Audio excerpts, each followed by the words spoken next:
So guys, now you know how the Mercurial is built. But one thing is hearing about all the tech that's in the final boot, but another thing is hearing how they got there. And that's what we're gonna do today. This is basically the Boot Nerd stream, because I'm here with Baptiste Remy and Chris from Nike. We're basically gonna talk me through, well, the very beginning of the new Mercurial, all the way from the first sketches to taping up boots and drawing on what they would like the texture to be, all that stuff. So we're gonna see what worked, what didn't work. Guys, thank you for having us, and thank you for bringing all of this.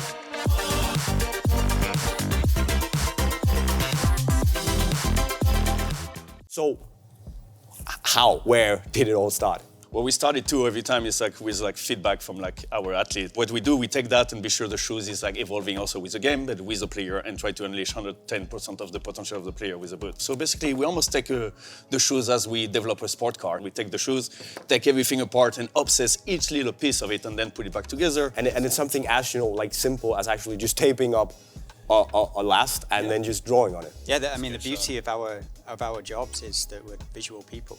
So what's more communicative than just drawing on something? Yeah. There's nothing as simple as, oh, that's where I want the grip knit, that's where I want to remove weight. It sounds basic, but it can be that simple. Yeah. And you see that, and that's the gesture of the final shoe. So we know that what we, as Baptiste mentioned, with the athlete insights, we know what they're after, or the testing tells us and validates that. But yeah, it's as basic as just starting with the visual representation and working from there. So basically grip knit and atom knit was the plan from the beginning? Obviously we know we have an amazing material with grip knit. We see that on Phantom. But to create the separation between Phantom and Mercurial, one of the benefits of grip knit that we can do on Mercurial is reduce the layers without hindrance in boot to ball. So that's the main separation of how we're using grip knit between Mercurial and Phantom. And as you said, the Mercurial execution is so soft and it's so thin and it's so reductive. That combined with the atom knit, which is an amazing material in its own right with its strength, properties and lightweight, creates this best of Nike knitting technology into one product. Yeah, and it's basically the lightest Mercurial upper we ever made. After that, we go kind of to here. So we translate those zones basically, or what we're trying to do to basically real sample of what we're trying to on the real shoes and try to make early prototype of it. And you can see this is basically this for this one, this is for this one, and we start to see the zonality of it. Wider zone on the toe, we realize that the high speed on the player, when you run really fast, especially a Mercurial player, what they do is the zone of touch, I believe the top of the boots to put the ball and the front. So that's the reason the zonality of it is also really purposefully made. Yeah. And the rest of it, we just remove weight where we don't need it. We almost reduce as much as we can and cut weight and with the atom knit and the zone. And it's funny to see how many iterations there are, how many different interpretations of that initial idea, right? What came after these then? So yeah, we obsess everything. So what came after this is after what visual we want to give to the overall boots and the overall thing. So one of the early prototype we had, knowing the boots is also with air, we wanted to have basically a really expressive visual and having a big air on the toe and everything. So we did that, but like I said, grip knit and having the right amount of touch is really, really complex, and we learned that on Phantom Jigs, that is almost a 50-50 coverage between high tenacity yarn and grip knit. And here, in that one, when you look at it, here this is all grip knit. The problem of that is then it creates too much grip. So we didn't went with that one, and we end up basically focusing on what the icon of Mercurial, which is a chevron shape. So this is how we came out with a really that type of chevron shape, and I think it was fitting perfectly the shoes, and at the same time was actually giving us a 50-50 coverage for grip knit and high tenacity, so it was perfect for the boot to ball. We also have air in this product, which is an evolution from the 22 boot. There's some technicalities with the airbag where we went into from 22 to 24. There's a bigger volume. There's some of the welding has been reduced, just to give it more snap, and that came through continuing testing. 22, we're firm believers that just because we release a product that is in it, we'll continue to evolve it, listen to player feedback. So yeah, we've evolved it into 24 where there's a bigger volume in the airbag. So basically the grooves here were holding it back. Yeah, so the bigger volume also is the reason is because when we realized the groove it trapped the air in some zones, and realize actually when we don't have it, the air is more have a free flow and actually give us like more energy return. You activate the fibers better, Yeah, right? exactly. So we saw that in the lab, and we decided to go actually with no groove, and it was getting us like more volume and more energy return. So the airflow was better on it when we press on it and we activate it. Thank God for the lab, huh? Yeah.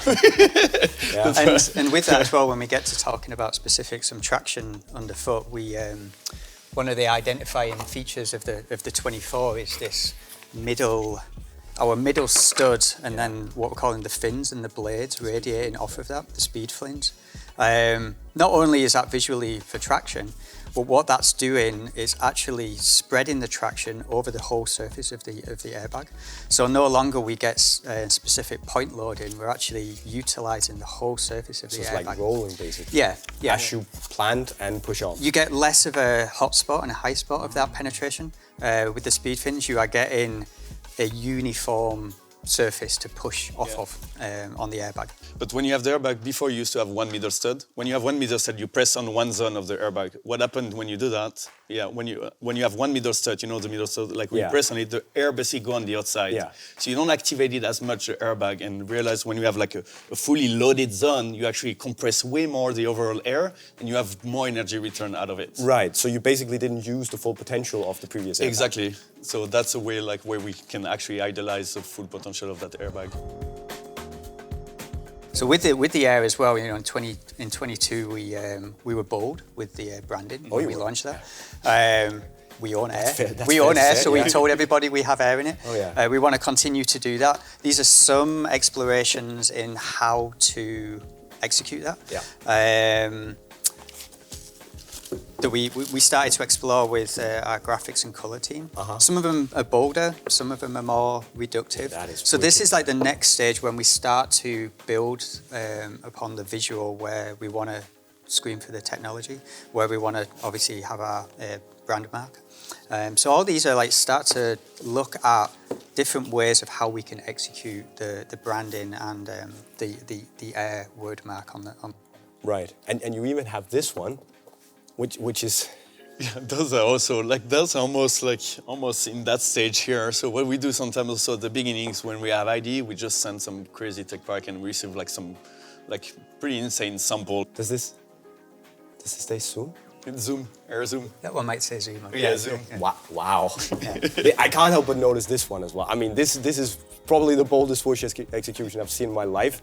That is, you know, so you tried a lot of things basically, and I know you like to, you know, go bold and then, you know, fine tune, right? Yeah.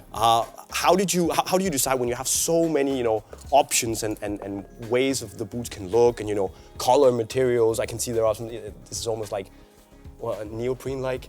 You know, how do you settle then on the final thing that has to work? Obviously with input from yourselves and the other teams. I mean, a lot of this stuff is visual exploration. A lot of it, to be honest, doesn't work. Right. You know, we know that we want to try and push the aesthetic, but also the sensation of the materials. And that's our role to keep our PLMs and our engineering and manufacturing partners excited. Yeah. That's what we can do. Yeah. To the point where they say stop.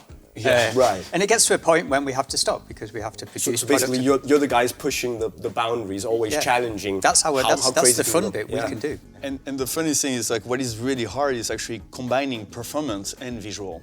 Because, you know, you can have a dope visual at the beginning, and like when you evolve it, the visuals goes away, but the performance is really good. So, but like if that's the case, it doesn't look really good at the end, even if you perform. Right. But like if you have like a dope visual, but not a performance, it's not good either. So the hard thing is to balance visual and performance and be like successful in the both way.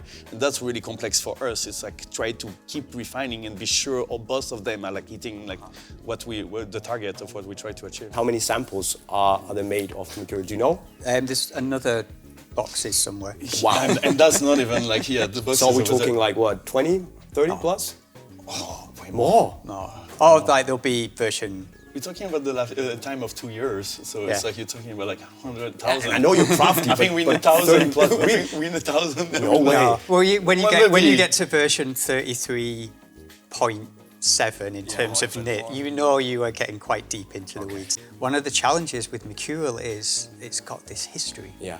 And each one when we say what is the one word at Mercurial we say first, And that isn't always about winning. Each Mercurial should be the first ...